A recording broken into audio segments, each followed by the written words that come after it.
Facebook sa video. Namatay. Here you see which is maybe typical of Clottey's effective punches. See? Sinasabayan niya, pero nakuha rin niya. Nakuha rin niya. But his punches are very effective when he does, you know. CompuBox numbers through round 3. Landed punches, no huge difference. Anong sinabi sa kanya? He's got a margin over Clottey, who's landed Nagawin 26. niya? The difference is Pacquiao has thrown 281, and Clottey has only thrown 100 in the first 3 rounds. So Manny is averaging 93 punches per round. Well, what's the score on the third round? 33. Harold, how do you have it? Okay, so 3-0, 30 to 27. Oh my God. Manny Pacquiao. 3 points He's lang. so smart, it's amazing. You know, you come out and you see that covered up like Ricky Wright, hands held high, elbows in tight. What do? You step around. Manny Pacquiao keeps stepping around the guy and whacking him in the ribs and piling up points. Forget the fact that he's breaking him down to the body. You know, just banging him in the ribs. Tumatama na. Tumatama na. Tumatama na. Lumalabas ng tama ni Tim. Back into the body. Harold and Manny. You agree this is the most body punch we've seen Pacquiao do? Yeah. I mean, beautiful body punch. No question. This guy's coming up. You can't have him in the jaw. You bang him in the body. You know, that's Pero lahat, naiiwasan ni Pacquiao. we've seen already in 3 rounds, 3.5 rounds. Paano namang punching bag ni Pacquiao siya? More than we've seen him hit cleanly to the head in the Diaz, De La Hoya, Cotto fights. Sige, knock-out mo na. Hala. Patulugin mo na. Cotto had some success early. Yes, he did. Most people gave Cotto a couple of rounds. The first and the fifth. Hala, patulugin mo na. Kumatawa. Paul saya. Pacquiao looked like threw a right and left hand at the same time, like flat. Hindi na ako niya kasi. Maliit kasi eh. Harold, what was Rafael dealing with there? Jim, you can't hit the guy with 2 hands. Manny Pacquiao with 2 hands. There! Oh! Ganyan! Ganyan! Ganyan!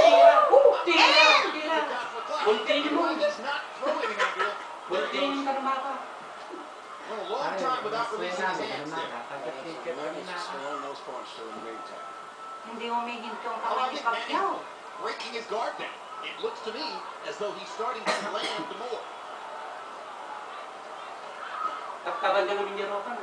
Clottey still tight. Muscular. So controlled. It's like a welterweight tank in there, the way he's built. The fight that they play to a great degree. It's what's in the Oh my internet. God, ang dami na niyang sundol. Hindi niya natatamaan eh. Oh, that's below the belt. Body shots for Clottey. Oh. Well, Pacquiao has hurt and knocked fighters out in recent years by hitting them with punches they didn't see coming from awkward angles. And Clottey, because he's paying so much attention to his defense, is not getting hit with those punches. Clottey scored with a good left hand. Just too few of them for Clottey. Long stretches without offensive output. Pacquiao is consistently throwing and throwing. Okay. Bakit pinapakita ito? Sana ipakita si Pacquiao.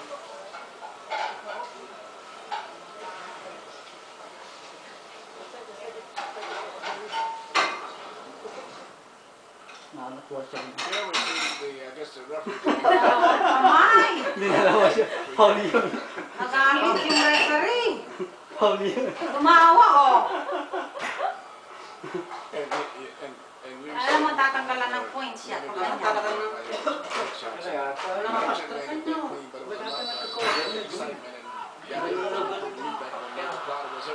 Yeah, on the replay, saw nothing landed. I was impressed that Pacquiao was throwing 93 punches around in the first 3 rounds. Moved his landed punches number up to 24.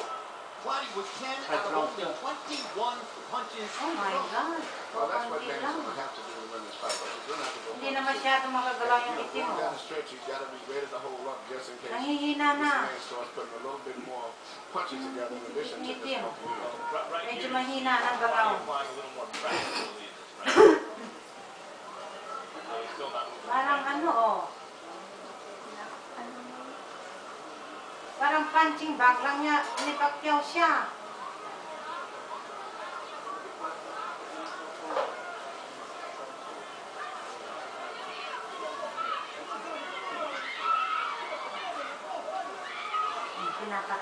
pinapasuntok niya.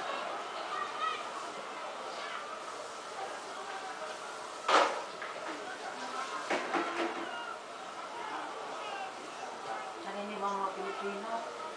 Pacquiao, sugurin mo. Pacquiao, huwag mo ihinto.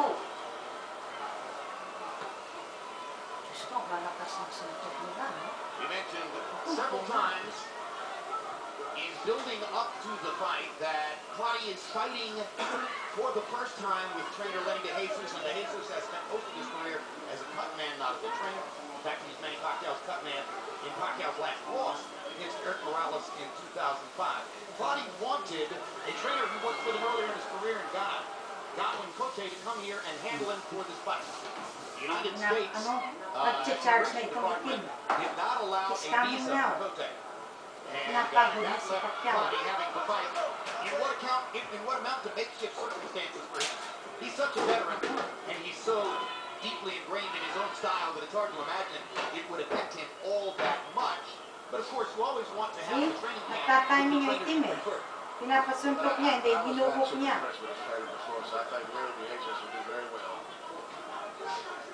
But I mean, psychologically, to be a problem. But I was understanding that he was going back and forth between the trainers recently anyway, even before this guy. Well, he didn't want the trainer who trained him in New York for the Dakota fight. He wanted Pacquiao-Clottey, who had worked with him earlier in his career.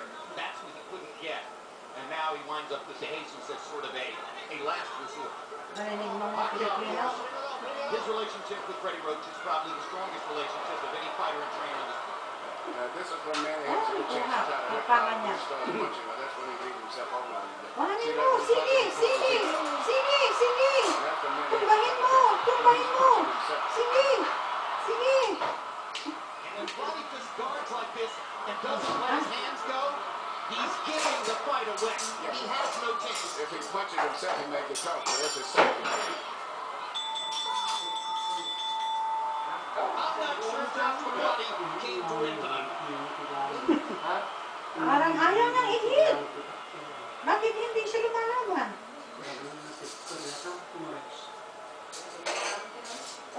Ano naman tarawin na kami yung cover-coveran yung kan, nalay na cover. Tanong na lang ako mo-coveran, Sabi niya niya. tektan mo yung nakapaan, grabe. Ayaw niya. Ang nanilopin-tiro kayo. Ayaw niya. Ayaw niya. Parang nag-ibig pa. Tuwa ka na buhay ka Pacquiao. Let's take a look at a punch zone graphic which will show you Ayaw niya. where Manny Pacquiao is landing his punches through 5 rounds.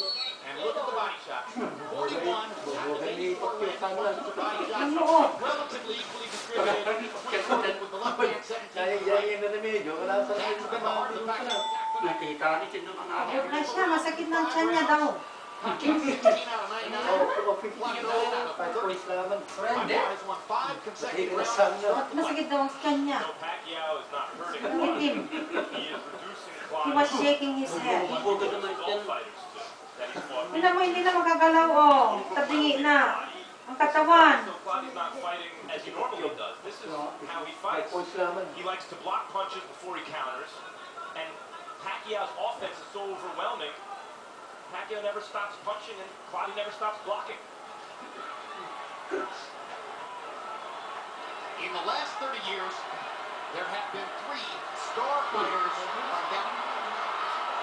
Sumasayaw pa. The very great Azuma Nelson Hindi, fought to kakagatin win na. every fight. Karagatan na. No flies on him. And both Pacquiao-Clottey and Joshua Clottey have been spectacularly talented in the ring. Yan na nagagalit na si Pacquiao. He never did stretch out. He was short to set his own. That's why he lost his big fight. Oo. Hindi niya magkuha eh. This fighter here, Magaling the same time, mag-iwas. from the same mode. Dapat umalis siya sa net. But he seems to be still a little too reserved. And worried of getting tired. Yan na, tamaan mo na. Line to try to